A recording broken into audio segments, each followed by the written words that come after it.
Splitting of sentences আমরা আলোচনা করতে গিয়ে আমরা একটুখানি ডেফিনেশনটা দেখে নেব। A long sentence can be split up into some short simple sentences. অর্থাৎ এই কথাটার অর্থ কি, যে একটা দীর্ঘ বাক্যকে ক্যান বি স্প্লিট আপ, যা কিনা ভাঙা যেতে পারে, ইনটু সাম বেশ কয়েকটা শর্ট সিম্পল সেন্টেন্সেস। ছোট ছোট সরল বাক্যে ভাঙার নামই হচ্ছে স্প্লিটিং। অর্থাৎ একটি দীর্ঘ বাক্যকে কয়েকটি ছোট ছোট সরল বাক্যে ভাঙাকে স্প্লিটিং বলে। প্রকৃতপক্ষে স্প্লিট আপ হলো জয়েনিং এর বিপরীত একটি প্রক্রিয়া বা প্রসেস।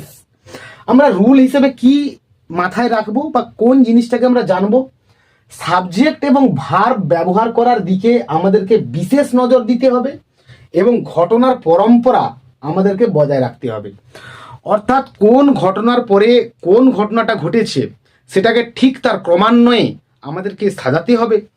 নেক্সট আমরা বেশ কিছু এক্সাম্পলস দেখে নেব। আমরা নাম্বার 1-এ চলে আসবো। দেখো, he took a pen and a piece of paper and wrote something on it.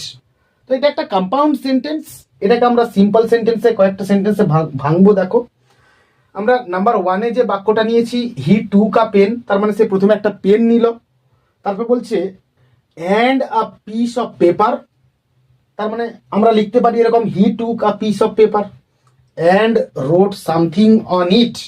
তার মানে আমরা ফাইনাল বাক্যটাকে এভাবে লিখতে পারি যে হি রোট সামথিং অন ইট।